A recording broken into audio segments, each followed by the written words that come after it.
Thanks for watching.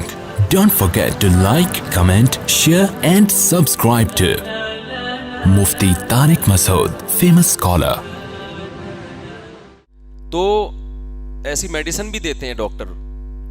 بعض دفعہ کوئی ٹینشن ایسی ہوتی ہے جس کی وجہ سے مسئلہ ہو جاتا ہے تو وہ میڈیسن سے بہت جلدی قابو ہو جاتا ہے. اگر وہ لیٹ کر دو گے آپ روحانی عاملوں کے چکر میں, پھر وہ میڈیسن سے بھی نہیں مسئلہ حل. میں نے بہت سے نفسیاتی مریض دیکھے ہیں جو ابھی پہلی اسٹیج پہ تھے, میڈیسن سے ان کا علاج ہو گیا. تو یہ سارے پروسیس میں پڑھیں اور روحانی ٹوپی ڈراموں میں نہ پڑھیں کائنڈلی آپ. اور جس کے پاس جائیں گے وہ بولے گا فلانی نے کر دیا ہے, جن چڑیل بھوت بھیج دیا. تو یہ جی جناب. حنفی مسلک میں خون نکلنے سے وضو ٹوٹ جاتا ہے, جبکہ صحابہ سے بہت سے واقعات ثابت ہیں. جیسے کہ ایک صحابی کی کو بیماری ہو گئی تھی تو نماز کے دوران ان کی ٹانگ کاٹی گئی تھی, تو ان کی تو نماز نہیں ٹوٹی, ان کا وضو بھی نہیں ٹوٹا. اسی طرح ایک صحابی کو تیر لگ گیا تو انہوں نے نماز پڑھی تو اس دوران تیر نکالا گیا, ان کا بھی وضو نہیں ٹوٹا. اس طرح سے بہت سارے واقعات بہت سی کتابوں میں موجود ہیں. بیٹھے میں جواب دیتا ہوں. ان کا سوال یہ ہے کہ حنفی مسلک میں خون نکل کے بہنے سے وضو ٹوٹ جاتا ہے. تو بہت سارے واقعات ہیں صحابہ کے کہ نماز کے دوران ان کا خون نکلا مگر وضو نہیں ٹوٹتا. پہلی بات تو یہ کہ بہت سارے واقعات نہیں ہیں, ایک واقعہ مجھے صحیح سند کے ساتھ یاد پڑتا ہے. یہ جو آپ نے کہا کہ نماز کے دوران ان کی ٹانگ کاٹ دی گئی, تو یہ تو ویسے ہی عقل کے خلاف ہے نا. پوری ٹانگ نماز کے دوران کون کاٹ سکتا ہے کسی کی.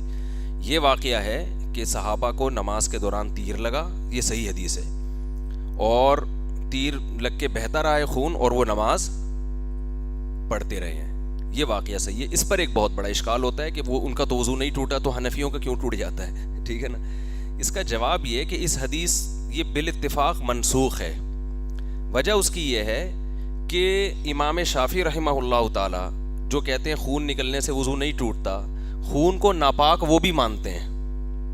خون بہرحال کیا ہے, کیونکہ قرآن میں اس کو ناپاک قرار دیا ہے, اور قرآن میں آتا ہے کہ وَثِيَابَكَ فَطَهِّرْ, کہ اپنے کپڑوں کو پاک رکھیں. نماز میں طہارت اور کپڑوں کا پاک رکھنا یہ تو قرآن سے ثابت ہے.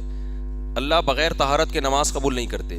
تو سب سے بڑا اشکال ان صحابی پر یہ ہوتا ہے کہ چلو خون نکلنے سے فرض کر لیتے ہیں وضو نہیں ٹوٹا, لیکن وہ خون کپڑوں پہ تو لگا نا, کپڑے ناپاک ہو گئے. تو جو جواب آپ کا اس بارے میں ہے, جو تعویل آپ اس کی کرتے ہو, حنفیہ وہی تعویل کس کی کر لیتے ہیں. ظاہر ہم یہ کہتے ہیں ان صحابی کو یا تو علم نہیں تھا کہ خون ایک ناپاک چیز ہے, یہ علم نہیں تھا ان کو, کیونکہ اسلام جو مسائل کا علم ہے وہ تو آہستہ آہستہ پھیل رہا تھا نا. بہت سے صحابہ کو بہت سی چیزیں معلوم نہیں تھی. ان کا یہ خیال تھا کہ خون ناپاک نہیں ہے اور اس کے نکلنے سے وضو نہیں ٹوٹتا. تو ان کا خیال پوری امت پہ حجت نہیں ہے, کیونکہ اگر آپ اس حدیث کو مانو گے تو پھر آپ کو یہ بھی ماننا پڑے گا کہ خون کیا ہے, پاک ہے, جبکہ اس کا کوئی بھی قائل نہیں ہے. تو یہاں یہی کرنا پڑے گا کہ ان صحابی نے اپنی رائے کے مطابق اس پر عمل کیا. اس پہ نبی صلی اللہ علیہ وسلم کی توثیق اور آپ کی طرف سے یہ ثابت نہیں ہے کہ یہ نبی نے ان کو یہ فرمایا ہو.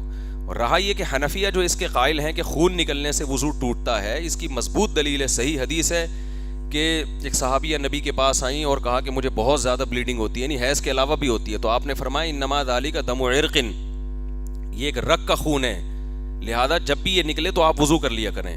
تو رگ کا خون ہونا, رگ سے مراد وہ رگ نہیں ہے جس کو ہم اردو میں رگ کہتے ہیں, یعنی نسوں میں سے خون جو بلڈ ہوتا ہے. تو آپ صلی اللہ علیہ وسلم نے وضو ٹوٹنے کی جو وجہ بتائی وہ رگ سے خون کا نکلنا قرار دیا ہے. تو یہ بہت بڑی امام حنیفہ کی دلیل ہے کہ رگ سے جب بھی خون نکلے گا آپ کا وضو ٹوٹ جائے گا.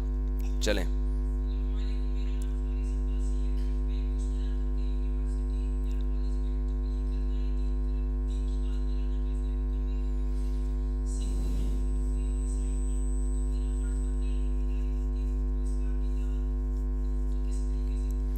دیکھیں, فرض تو سب کا بنتا ہے کہ جو بھی دین کی دعوت جس طرح سے پھیلا سکتا ہے پھیلائے, لیکن ہندو, سکھ اور عیسائی کو جب دین کی دعوت دیں تو بہت حکمت کے ساتھ, بہت مصلحت کے ساتھ.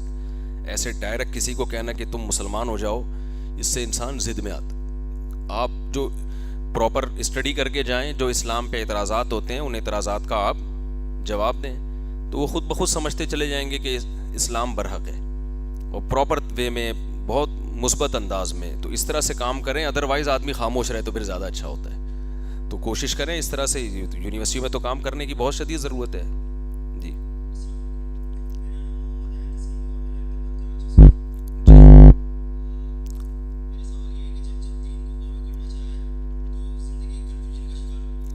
جی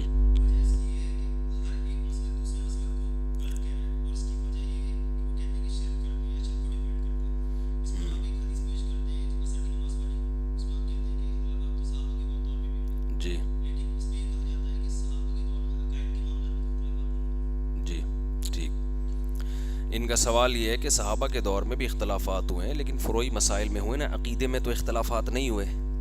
تو آج تو فرقوں میں اختلافات ہو رہے ہیں عقیدے کے. تو خوب سمجھ لیں کہ عقیدے کی بھی دو قسمیں ہیں, ایک اسلام کے بنیادی عقائد اور ایک وہ عقائد جن کے بارے میں قرآن و حدیث خاموش ہیں, وہ اجتہاد ہے فقہا کا. تو وہ عقیدے جن کو قرآن و سنت نے واضح کیا ہے ان میں کوئی اختلاف آج بھی نہیں ہے, اور اگر وہ اختلاف کرتا ہے تو وہ گمراہ ہے. جیسے عقیدہ توحید ہے, اللہ ایک ہے, ٹھیک ہے نا. اس پر میرے مستقل یوٹیوب پہ لمبے لمبے بیانات ہیں, اگر میں زیادہ لمبا جواب دوں گا تو باقیوں کے سوال رہ جائیں گے. کچھ عقائد ایسے ہیں جو قرآن و سنت میں اس میں وضاحت نہیں ملتی, وہ استدلال کیا گیا ہے. جیسے المحند المفند کے کچھ عقیدے ایسے ہیں, کوئی بھی رائے رکھ لے, یہ بھی رائے ٹھیک ہے, دوسری رائے بھی ٹھیک ہے. تو یہ جو بنا کے پیش کیے جا رہے ہیں نا کہ ہر عقیدہ اسلام کا بنیادی عقیدہ ہے, یہ غلط ہے. ایسا نہیں ہے, ہر عقیدہ اسلام کا بنیادی عقیدہ نہیں ہے. کچھ عقائد ایسے ہیں جن سے قرآن و سنت خاموش ہیں, تو آپ کی رائے کچھ بھی رکھ سکتے ہو اس میں. تو اس وجہ سے بھی کنفیوژن ہو رہی ہے. تو اگر آپ یہ سمجھیں گے کہ بھائی بیسک عقائد میں اختلاف اگر نہیں ہے تو وہ حق پر ہے بس, اس کے بعد پھر راستہ کھلا ہوا ہے. کوئی وہ رائے رکھتا ہے وہ بھی ٹھیک ہے, کوئی دوسری رائے رکھتا ہے.